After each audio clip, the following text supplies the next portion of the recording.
పిలిచిన నీవు నిజమైన వాడవు, నన్ను హెచ్చించే ఆలోచన గలవాడవు.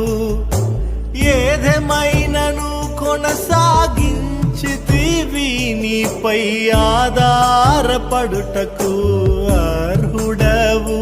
నిన్ను నమ్మెదను, వెంబడింతును, చిరకాలము నిన్నే సేవింతును. నిన్ను నమ్మెదను, వెంబడింతును, చిరకాలము నిన్నే సేవింతును. నీ పిలుపు వలన నేను నశించిపోలేదు.